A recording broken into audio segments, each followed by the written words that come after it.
So, the last time we played Sheffield United at home, it was rather special. Yes!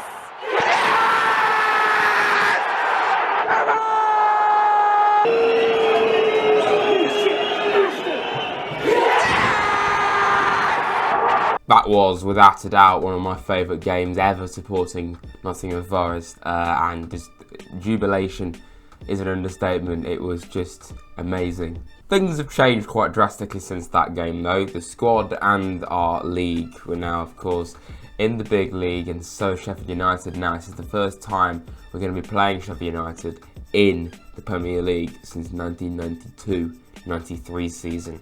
That was a 2-0 win for Sheffield United that day. And down the years, it has been a very even contest. The last 5 games, 4 of which came in that promotion season. 2 1-all draws, one at the death with Ryan Yates scoring in the last moment. Morgan Gibbs-White scoring against us in the first game at the City Ground, and then, of course, the 2 playoff games. And unfortunately, we can't talk about this fixture without not mentioning that playoff defeat to Sheffield United in 2003. So we've got history against Sheffield United. Hopefully we can make more of it this Friday in our favour. Quick reminder, please, if you do enjoy this video, which you definitely will, please like and subscribe to the channel. It goes a long way trying to get to 6k subscribers. It only helps. And it's just a nice thing to do, really, isn't it? So, yeah. Taking a closer look at the opposition, Sheffield United, newly promoted team from the Championship last year in 2nd place, but it appears like they have got some issues, a lot of issues on and off the field. If they hadn't have got promoted, it seems like they would have been in quite a tough place off the pitch with various financial issues, which I'm not going to get into because that's just a bit too deep.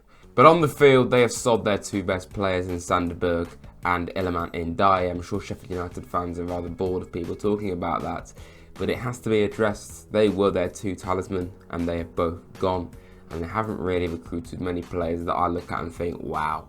Having said that, I do like Gustavo Hamer, great signing from Coventry. I would have definitely taken him at Forest, quite honestly. Tom Davis, it just screams average, really, doesn't it? Benny Traore came in and made his debut against Crystal Palace, a game in which, of course, Sheffield lost 1-0 at home, which probably paints the picture about their situation right now. He's coming from the Swedish league, as well as Vinny Sosa coming in for 12 million euros. So they have made some okay signings, but I feel they need a lot more. So all this points in the favour of the home side. Looking at how the Blades may very well line up on Friday, they typically play at least, we can guarantee, 3 at the back.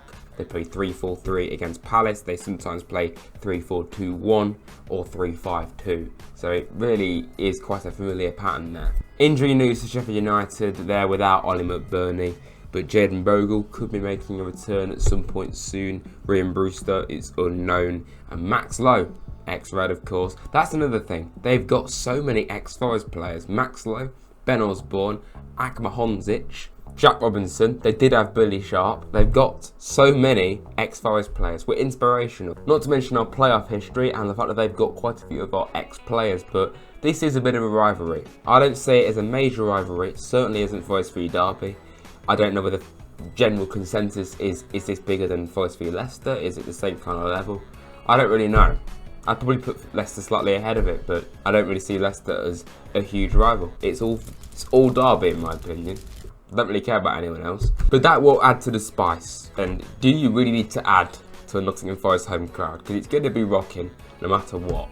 And that's just going to make it even better. The first home game of the season against a rival under the lights.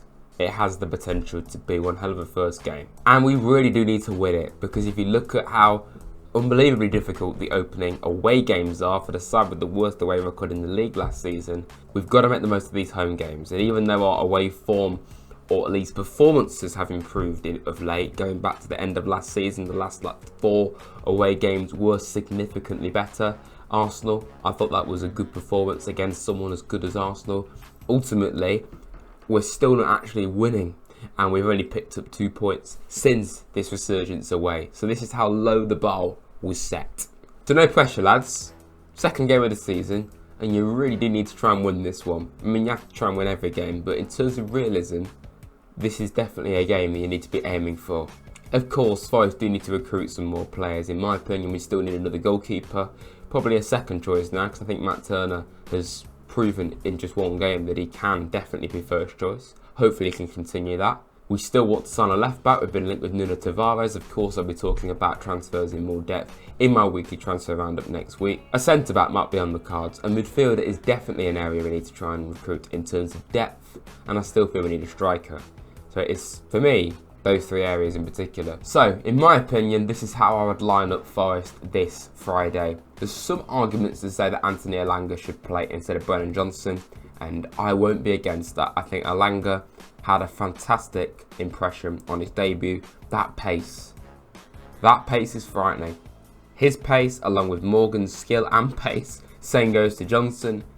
That is pretty scary. Danilo can get forward. You look at how deadly a one is.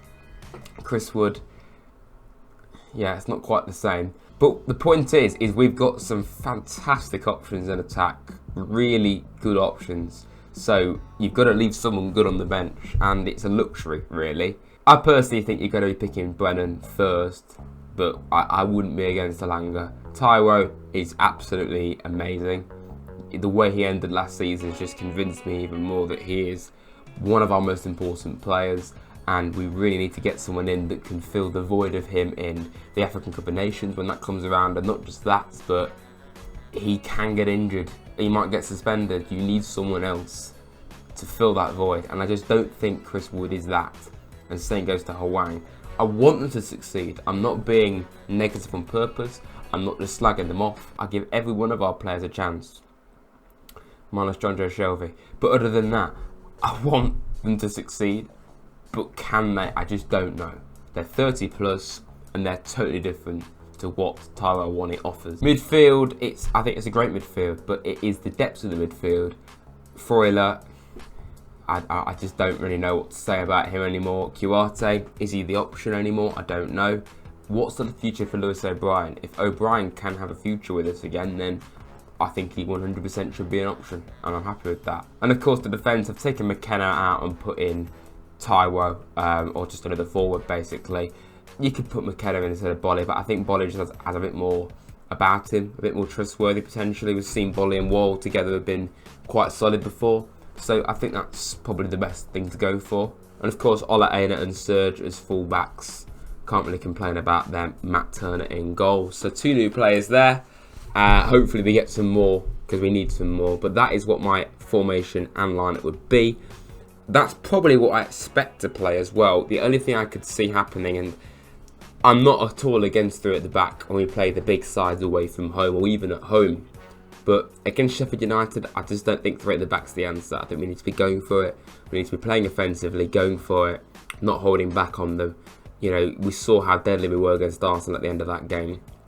We've got to do that against Sheffield United, but for the whole match. So taking off a centre-back, putting in Taiwo, I think that has to be done. And I think it probably will be one of McKenna or Bolly. I'd be very surprised if it's Wall. That's what I'd go for. What do you think of that? Of course, my final prediction. I'm going to go positive. I'm going to go 2-0 to Nottingham Forest.